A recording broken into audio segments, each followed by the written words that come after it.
अगली रात मैंने भैरवी नैना देवी के द्वारा दिए गए मंत्र द्वारा देवी कामाख्या मंत्र जप शुरू कर दिया। यह जप आधी रात से शुरू करके भोर तक करना पड़ता था। यह देवी कामाख्या की साधना प्रक्रिया नहीं थी, बस इस जप द्वारा मुझे अपने कुंडलिनी को और जागृत करना था। इस क्रिया में एक जपमाला को घुमाते हुए जितना हो सके उतना मंत्र जाप करना पड़ता था। फिर मंत्र जाप के बाद देवी के लिए कुछ बतासा, मिठाई व फूल चढ़ाना पड़ता। पूरे ब्रह्मचर्य का पालन करके मैं यह जप पूर्ण कर रहा था। मेरे शरीर पर शर्ट पैंट की जगह लाल वस्त्र ने ले लिया था। मैं अब एक साधक की तरह ही दिखने लगा था।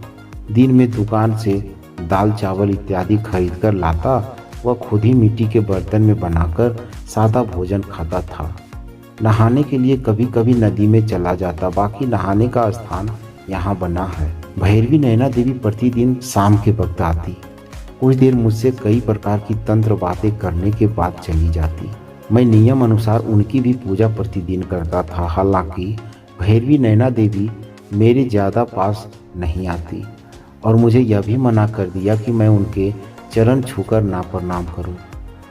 मैं केवल हाथ जोड़कर ही प्रणाम करता। ऐसा इसलिए था क्योंकि मैं तंत्र नियमों द्वारा ब्रह्मचर्य का पालन कर रहा था, जिसमें नारी को स्पर्श अगर ना ही किया जाए तो अच्छा है। ऐसे ही दिन में मैं 5-6 घंटे की नींद लेता और अपने बनाए तंबू में ही बैठा रहता। बाहर तभी जाता था जब कुछ लाना हो।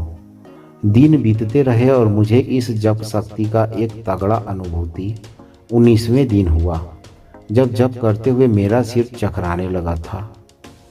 उसके अगले दिन मेरे नाभि पर खिंचाव। फिर 21वें दिन मुझे उस शक्ति की प्राप्ति हुई जिसे मैंने महसूस किया, पर शब्दों में उसकी व्याख्या करना मुश्किल है। उस शक्ति की वजह से मुझे ऐसा महसूस हो रहा था कि मेरे लिए कुछ भी असंभव नहीं। मुझे कुछ भी करने के लिए कह दो, मैं कर लूँगा। उस ऊर्जा का स्रोत मेरे अंदर से ही फूट रहा था।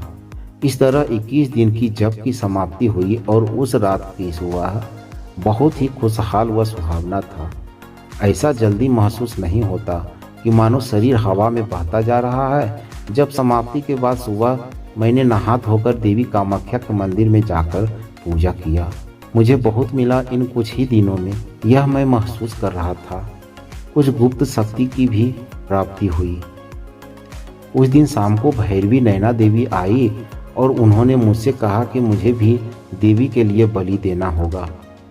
इसके लिए वह पहले से ही एक झोले में एक कबूतर लाई थी। एक सुनसान स्थान पर कुछ पूजा करके उन्होंने मेरे हाथ में एक चाकू देकर कहा, यह बलि का कार्य तुम्हें ही अपने हाथ से पूर्ण करना होगा। यही भोग देवी को चढ़ाना है। मेरा ऐसा करने का बिल्कुल भी मन नहीं था, क्योंकि मैंने ऐसा पहले कभी नहीं किया था, पर उन्होंने मुझे बहुत समझाया। तब आखिर में मैंने उस कबूतर के गले को काटकर देवी को भोग चढ़ाया।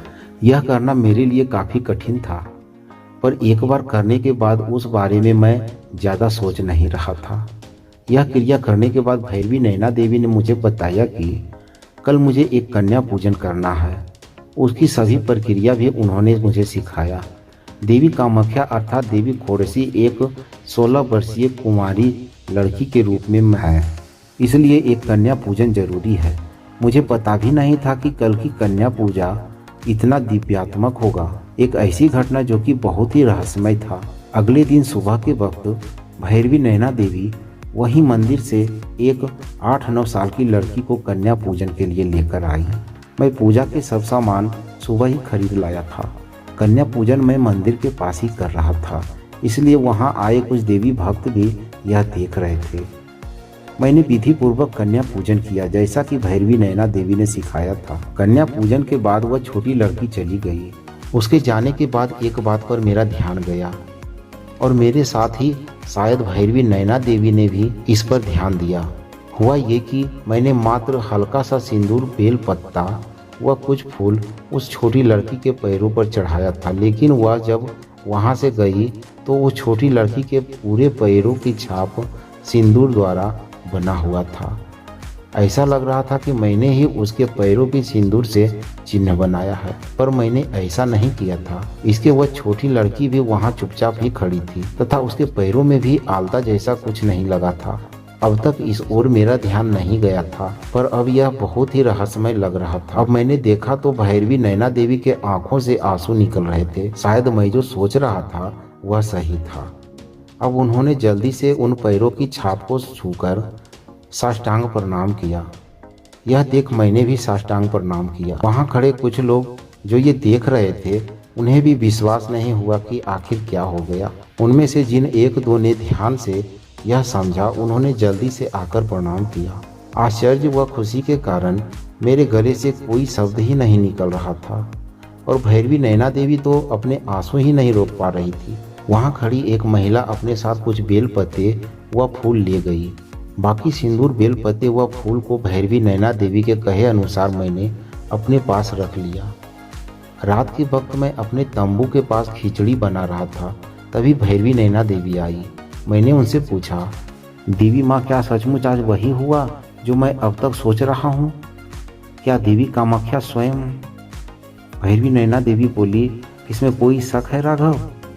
देवी कब अपने माया द्वारा किसी को आशीर्वाद देने आ जाएगी, बड़े बड़े साधक भी यह माया समझ नहीं पाते। तुम बहुत भाग्यशाली हो कि देवी ने तुम्हारे पूजा को स्वीकार किया। तभी मुझे याद आया कि जब मैं उस छोटी लड़की की पूजा कर रहा था तो एक बार जब मैंने उसके पैर छुए तो हल्का सा झटका मुझे लगा था, लेकिन तब उस पर ध्यान नहीं दिया था। भैरवी नैना देवी बोली, वैसे तुम्हें किस चीज़ की कमी या दुख था जो तुम भक्ति के मार्ग में इतना आगे बढ़ गए?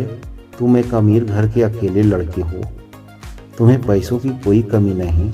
आजकल लोग भगवान को तभी याद करते हैं जब वो दुखी होते हैं। जब उन्हें अपने जीवन में कुछ चाहिए तब भगवान के सामने जाते हैं। खुशी में बहुत कम ही लोग भगवान को याद करते हैं। और तुम जैसे लड़के के पास अगर पैसा हो, सब सुख हो, वो तो मंदिर के सामने से निकल जाते हैं, पर प्रणाम करना तो दूर, उस तरफ देखते भी नहीं। भैरवी नैना देवी मुझसे बोली। फिर मैंने पूछा, आपको मेरे बारे में इतना कैसे पता? तुम भी तंत्र के पथ पर हो, यह सब जान जाओगे धीरे धीरे कि आखिर कोई साधक किसी के बारे में आसानी से कैसे जान जाते हैं। देवी माँ, मुझे पता है कि मेरे पास किसी चीज़ की कमी नहीं, पर भगवान के लिए हमेशा से ही मेरे मन में एक श्रद्धा था, क्योंकि घर का माहौल ही ऐसा रहता कि भगवान से दूरी नहीं बना सकते। हाँ देवी माँ, आपने सही कहा कि अब कहाँ कोई इन सब पर ध्यान देता। सबको लिवरन जो बनना है, मंदिर में प्रणाम करने में उन्हें शर्म आती है। देवी माँ बोली, क्या लिवरन मतलब? देवी माँ, ऐसा अक्सर मेरे जैसे कॉलेज में पढ़ा लिखा लड़का ही बनता है जो अपने धर्म के जड़ को छोड़ देता है। मेरे अंदर भगवान के प्रति श्रद्धा था, पर इस तंत्र मंत्र के ज्ञान का पूरा श्रेय मेरे गुरुदेव को जाता है, क्योंकि उनके कारण आज मैं यहाँ इस दिव्य भाव का आनंद ले रहा हूँ। तुम्हारे ऊपर तुम्हारे गुरुदेव का पूर्ण आशीर्वाद है, तभी तुम्हें यह सब इतनी आसानी से प्राप्त हो रहा। मानो वही तुम्हारे अंदर रहकर यह सब करते हैं। मैंने जब तुम्हें पहली बार देखा तो मुझे नहीं लगा था कि तुम इतना कर लोगे, पर तुमने करके दिखाया। अभी और आगे तुम्हें और भी कुछ बड़ी शक्ति ग्रहण करनी है, तैयार रहो। इसके बाद मेरे बनाई खिचड़ी को हमने खाया और कई बातें करते रहे। आज का दिन बहुत ही शुभमय था, इतना शुभमय कि जिसकी कोई व्याख्या नहीं। जय माँ कामाख्या की जय।